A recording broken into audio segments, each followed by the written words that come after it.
Yo, it's your boy Casual Real with the Silent A podcast. And man, we're back with another one and a quick one at that. Hit that like, comment below, subscribe if you got the time. We appreciate that love. And for this, let's get straight into it because we got the likes of Mr. Moses Itauma. Moses Itauma, the 20-year-old, was prospect, now top contender in the heavyweight division, getting his name thrown around in the mix, right? Thrown around with the likes of Usyk, Joseph Parker, Jit Caballero, you name it. His name is flying around. He is now a hot commodity in the heavyweight division after he dismantled the likes of Dillian the Body Snatcher White, August 16, 2025.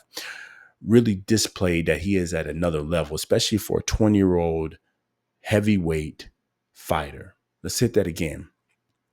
20-year-old heavyweight fighter. A young man of his stature fighting at the level that he's fighting right now, showing his poise, showing his skill set, showing that he belongs at the highest of levels already is something to be seen. A strong fighter coming out of UK who's got good speed. And you know us here. Speed is king. Speed is everything because that speed that he has enhances his offense, gives him more power, more oomph, makes his defense even better, makes his movement even better. That speed, especially the hand speed he has and the ability to change levels, is something that we have not seen in the heavyweight division in a while. And to be honest with you, it's really refreshing to see, especially a young fighter who was a prospect, now contender, fight that way that he is fighting. His mindset is strong, something refreshing also to see. Well-mannered, respectful, thoughtful in the ring, both inside the ring and outside the ring, thoughtful with his movements. He's tactful when he fights and tactful when his choices outside the ring as well. He shows to be dedicated, loyal to the sport of boxing, loyal to his business of boxing as well. And that's going to be something that we hit on. Mr. Moses Itauma, if you read the title, do not let the business of boxing, though, ruin your career. Do not let the suits behind the business of boxing rush you into something that you don't need to be in. Yes, you are a great talent, something that we have not seen in heavyweight division in a long time. Some are comparing you to the likes of the, Mike Tyson era.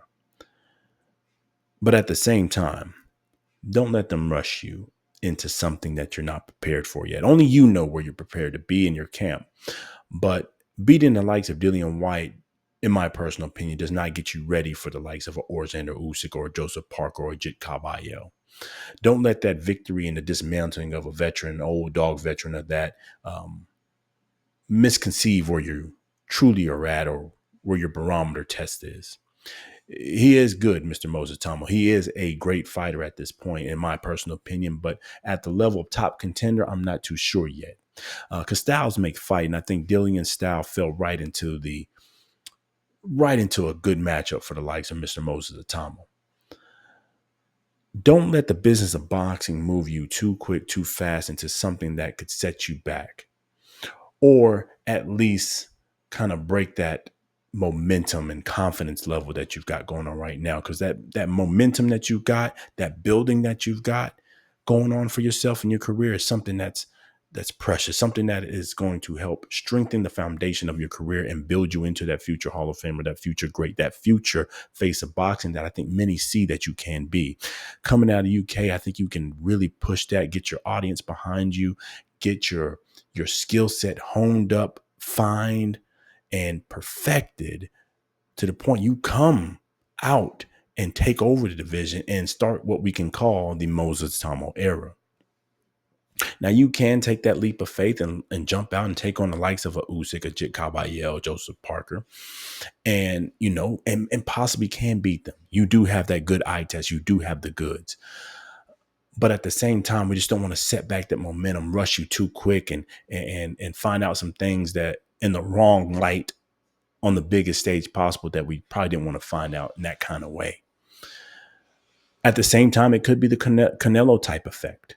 What I mean by that, when Canelo jumped levels up to take on the likes of Floyd Money Mayweather and learned a lot from the likes of Floyd Money Mayweather and the types of how to fight, how to be patient, how to be himself as a business, and took that and helped him grow himself into the megastar he is today, the true face of boxing right now. That same thing could happen for the likes of Mr. Moses Itauma if he gets up there and takes on the likes of a Usyk, a Jit Caballero, Joseph Parker, and Win, lose, or draw, take something from that fight to help grow his brand. Most people will probably accept it because he's a 20-year-old who challenged for greatness early. Take that, put it in his tool bag, and help him grow into that future Hall of Famer, future great, future top contender, future champion in the heavyweight division. Don't let the business of boxing, though, force you into something where you know you don't need to be at. Again, I'm gonna hit on that. That's something that only you know, something only your camp knows, where your true talents lie, where you truly are able to compete at. But at the same time, just be careful. You can see the likes of your promoters, the Queensberries, out there licking their chops, watering at the mouth. They see the kind of talent that you are. They see the face that they have right there. Well-spoken fighter, talented, skilled fighter, fits the part, looks the mold, willing to fight anybody, a fighting man. That's a recipe for a superstar.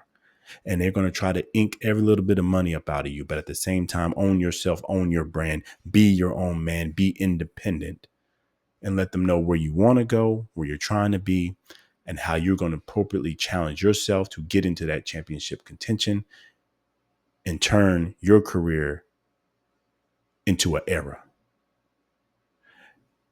It's good to be champion. It's good to be a great. But it's another level to be an era. Shout out to the likes of a Floyd Money Mayweather era, a Klitschko era. We're actually watching the Usyk era right now in the heavyweight division, right? You've got Canelo, his era, even though he's taken a loss or two here and there, it's still that aura, that era, that perceived mindset, that face of boxing that you can have, and the no one can beat you type feeling, even if you have taken a loss. Shout out to the likes of Muhammad Ali, who took plenty of losses in his career, but there was still that aura around him of being great, the greatness. You're seeing true boxing being displayed when you see these kind of fighters fight. That's where I think the likes of Moses Itauma can get to with the right crafting, the right fights, as long as they don't rush him. But then again, maybe that lethal fate can get him there. All in all, I think there's some other good fights out there besides taking on the likes of a Usyk, Joseph Parker, Jacoby this earlier. I think you can get some work with the likes of Fabio Wardley. I would like you to maybe see somebody who's got a little bit more of a chin, who can get you some more rounds in a professional fight, maybe likes of Big Baby Gerald Miller. He's available right now. I think that would be a good scrap for you to see, somebody who's going to sit there, pressure you, throw punches in volumes, has a decent chin that can take you a few rounds a little bit further, and to see how you really hold up in the later rounds in a professional fight. Maybe a Philip Hrgovic. I think you would beat him, but I think he will also give you a good fight. He's got a decent chin on him, and more importantly, he's got a fighter spirit. I think there's some fights right around where you're at that can get you prepared for that top level, get you prepared to move into that top contender status, challenge for that belt, challenge for undisputed later on, and get you set up with the right foundation, if we're going to say that. But all in all, it is your career. Last thing heading on out is this. Manage it right. Continue to be a fighting man. But more importantly, be independent. Read the room, read the environment, and don't let the suits and the business behind boxing push you too far. And that includes the fans as well. Push you too far beyond your plan, beyond your strategy of where you see yourself wanting to be in the sport of boxing on your timeline and on your schedule. You're going to be a great. You got the goods. You got the eye test. Let's get a few more chinks in there. Let's get a few more practices going. Let's get a few more tests to make sure everything is well-rounded before we jump to a likes of a Usyk. But then again, it's your career. You can do it. But just don't let the business of boxing ruin you down. Either way, hit that like button. It's free. Comment below and subscribe if you got the time. And it's your boy Cash Real with Sign A Podcast. Until the next time, peace.